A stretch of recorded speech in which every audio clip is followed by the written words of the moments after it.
नवीन घडामोडी पाहण्यासाठी आपल्या बारामती झटका या यूट्यूब चॅनलला सबस्क्राईब करा व बेल आयकॉन दाबा, म्हणजे ताज्या घडामोडी आपणापर्यंत पोहोचतील. राष्ट्रवादी काँग्रेस शरदचंद्र पवार पक्षाकडून महाराष्ट्र विधानसभा निवडणुकीसाठी उमेदवारांची पहिली यादी जाहीर करण्यात आली आहे.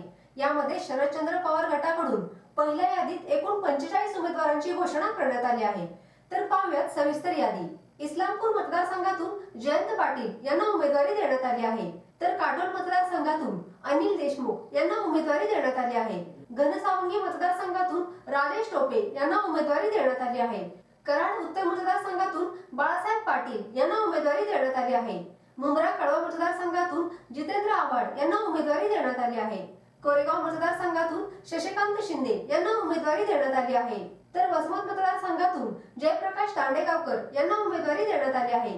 जळगाव ग्रामीण मतदारसंघातून गुलाबराव देवकर यांना उमेदवारी देण्यात आली आहे. इंदापूर मतदारसंघातून हर्षवर्धन पाटील यांना उमेदवारी देण्यात आली आहे. राहुरी मतदारसंघातून प्राजक्त तळपुरे यांना उमेदवारी देण्यात आली आहे. शिरूर मतदारसंघातून अशोक पवार यांना उमेदवारी देण्यात आली आहे. शिराळा मतदारसंघातून मानसिंगराव नाईक यांना उमेदवारी देण्यात आली आहे. तर विक्रमगड मतदारसंघातून सुनील पुसारा यांना उमेदवारी देण्यात आली आहे. कर्जत जामखेड मतदारसंघातून रोहित पवार यांना उमेदवारी देण्यात आली आहे. अहमदपूर मतदारसंघातून विनायकराव पाटील यांना उमेदवारी देण्यात आली आहे.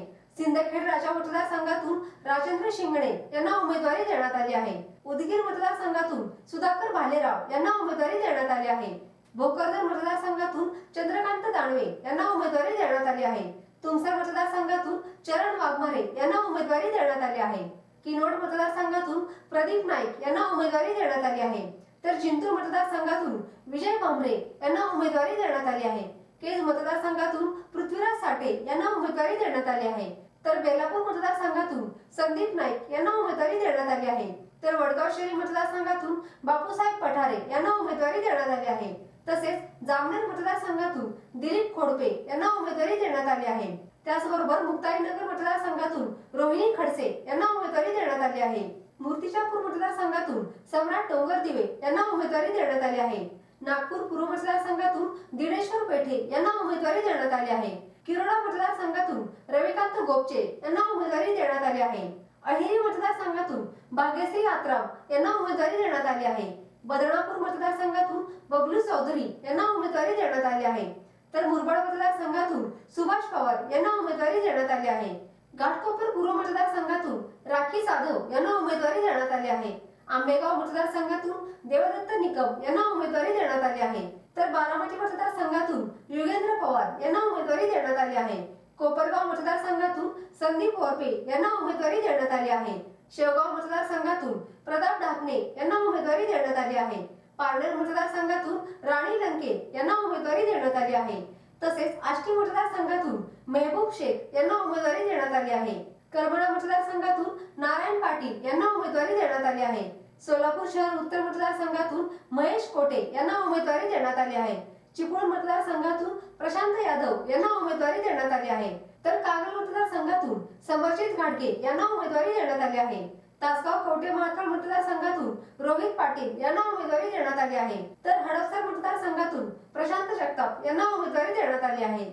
शैक्षणिक, राजकीय, क्रीडा, आरोग्य, कृषी, सहकार अशा अनेक प्रकारच्या चळवळींमध्ये आधारस्तंभ ठरलेला बारामती झटका या वेब पोर्टलचा 6वा वर्धापन दिन साजरा होत आहे.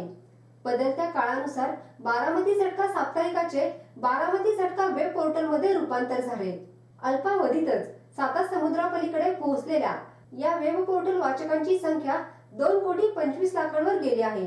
तसेच बारामती झटका युट्यूब चॅनल पाहणाऱ्या प्रेक्षकांची संख्या 1,10,00,000 पर्यंत पोहोचली असून 53,000 सभासदांनी चॅनल सबस्क्राईब केला आहे. आजपर्यंत साप्ताहिक न्यूज पोर्टल व युट्यूब चॅनलला आपण सर्व प्रेक्षकांनी सहकार्य केले त्याबद्दल मनापासून धन्यवाद. बारामती झटका वेब पोर्टलच्या 6व्या वर्धापन दिनानिमित्त आपण आपली वैयक्तिक, संस्थेची, फार्मची तसेच कंपनीची जाहिरात देऊन सहकार्य करावे. आपल्या सहकार्याची आवश्यकता आहे. नवीन तंत्रज्ञानाचा वापर करून ग्रामीण भागातील जनतेपर्यंत पोहोचून जनतेच्या अडीअडचणी सोडवण्याचा प्रयत्न नेहमीच करणार आहे. आतापर्यंत ज्या पद्धतीने सहकार्य केलं तसं सहकार्य इथून पुढेही करत राहाल अशी अपेक्षा आपला विश्वासू, श्रीनिवास शिवाजीराव कदम पाटील, मोबाईल नंबर 9850104914, 9766703514.